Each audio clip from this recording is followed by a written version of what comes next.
Assalamualaikum warahmatullahi wabarakatuh. Perkenalkan, nama saya Atianta Indria dari Program Studi Ilmu Gizi Universitas Brawijaya.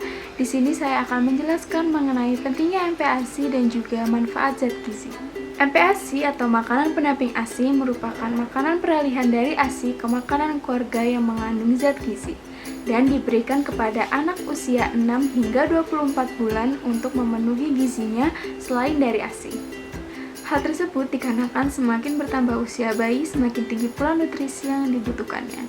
Sehingga seiring bertambahnya usia bayi, ASI tidak lagi memenuhi 100% dari kebutuhan gizi bayi. Yang perlu diingat yaitu MPASI bukanlah untuk menggantikan ASI, melainkan untuk melengkapi dari ASI itu sendiri. Beberapa hal yang menjadikan MPASI sangat penting bagi bayi yaitu yang pertama adalah pada usia 0 hingga 24 bulan merupakan masa pertumbuhan dan perkembangan yang sangat pesat. Yang kedua, pada usia ini sering diistilahkan sebagai periode emas atau masa emas sekaligus masa kritis. Periode emas akan diwujudkan apabila bayi maupun anak memperoleh asupan gizi yang sesuai untuk pertumbuhan serta perkembangan optimal. Sebaliknya, apabila kebutuhan nutrisi yang tidak sesuai, periode emas ini akan menjadi terbalik menjadi masa kritis. Yang pertama, apabila pemberian MPASI dini, dampak secara langsungnya yaitu gangguan pencernaan seperti diare, sulit buang air besar, dan juga muntah. Lalu meningkatkan resiko terkena infeksi seperti penyakit menular, dan gangguan menyusui seperti mengurangi keinginan bayi untuk menyusu, sehingga frekuensi dan kekuatan bayi menyusu berkurang, yang akibat produksi ASI pun juga berkurang. Dampak jangka panjangnya yang pertama adalah peningkatan berat badan atau obesitas, dan juga dapat terkena alergi makanan. Obesitas ini bisa berlanjut hingga usia dewasa nanti. Lalu yang kedua, yaitu gangguan pertumbuhan. Apabila makanan diberikan kurang bergizi dapat mengakibatkan anak menderita KFP atau kurang energi protein. Dampak dari pemberian MPASI yang terlambat yang pertama yaitu menyebabkan bayi sulit untuk menerima makanan pendamping dan juga menghambat pertumbuhan dan perkembangan dari bayi. Energi dan zat-zat gizi yang dihasilkan ASI tidak lagi mencukupi kebutuhan bayi setelah berusia 6 bulan. MPASI yang tepat adalah makanan yang dapat memenuhi kebutuhan gizi anak, baik gizi makro seperti karbohidrat, lemak, dan protein, maupun gizi mikro seperti vitamin dan mineral sehingga dapat tumbuh optimal pada golden period-nya. Dampak dari kurang gizi bisa sangat berbahaya, yaitu dapat mengalami gagal tumbuh atau stunting, perkembangan kognitifnya terhambat sehingga dapat berpengaruh terhadap keberhasilannya di sekolah dan menurunkan produktivitas saat sudah dewasa. Manfaat zat gizi pada MPASI. Nutrisi penting yang wajib diberikan pada anak yaitu yang pertama protein, yaitu untuk membantu pembentukan sel pada tubuh, memecah makanan menjadi energi dan melawan infeksi.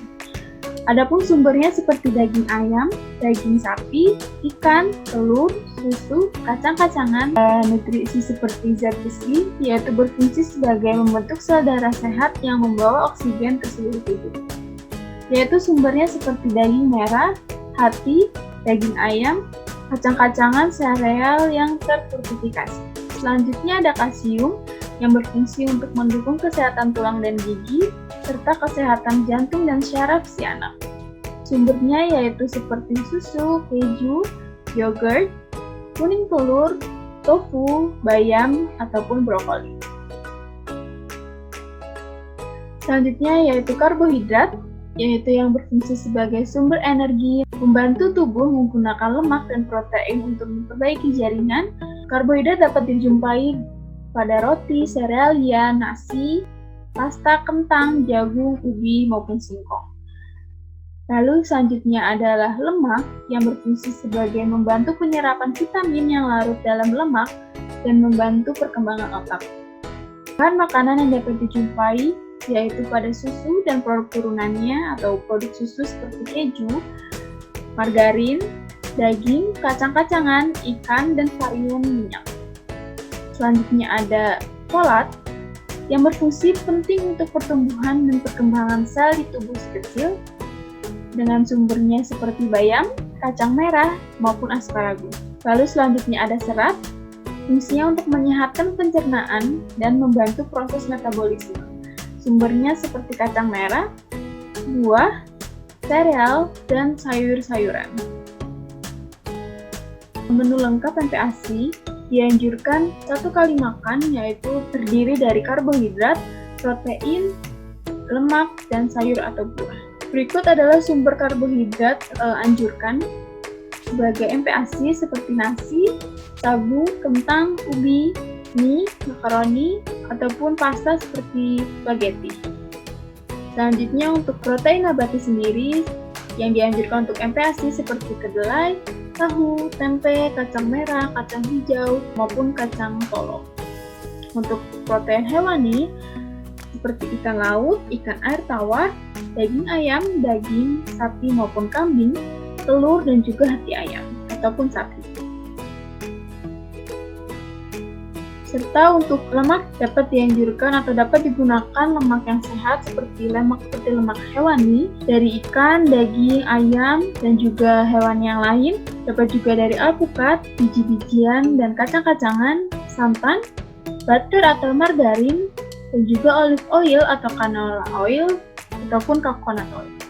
Adapun lemak yang perlu dihindari seperti makanan kalengan, makanan dengan pemanis tambahan, dan juga makanan siap saji. Mungkin beberapa dari ibu-ibu juga sempat memiliki pemikiran yaitu apabila lemak sendiri mungkin bisa menjurus ke tidak sehat kepada anak. Namun ada beberapa fungsi atau seberapa pentingnya lemak untuk MPASI. Fungsi dari lemak sendiri itu juga termasuk sangat penting karena yang pertama, fungsi lemak yaitu menambah nilai kalori makanan. Dan yang kedua, membantu booster berat badan. Yang ketiga, penambah rasa gurih alami yang pada makanan. Keempat, memfasilitasi penyerapan vitamin larut lemak. Kelima, membantu melancarkan pencernaan. Dan yang keenam, mendukung tumbuh kembang si anak. Selanjutnya ada sayur dan buah diberikan dalam jumlah tidak banyak karena sayur dan buah sifatnya hanya diperkenalkan kepada anak usia 6 hingga 24 bulan. Untuk usia 6 hingga 12 bulan dianjurkan apabila mengindikasi wortel yaitu 1,5 sendok makan, untuk kentang manis yaitu 1 sendok makan, dan sayuran hijau gelap yaitu sepertiga dek cangkir.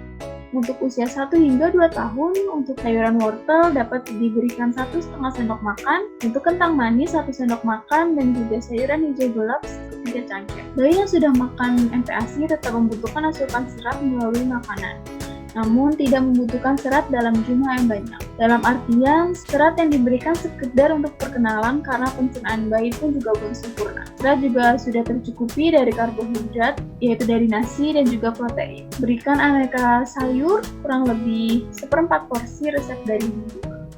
Berikut beberapa buah yang dapat diberikan sebagai MPASI untuk si anak, yaitu pisang, alpukat, pepaya, apel, buah naga, pir, jeruk, dan semangka. Ya, sekian dari saya. Kurang lebihnya mohon maaf dan terima kasih atas perhatiannya. Wassalamualaikum warahmatullahi wabarakatuh.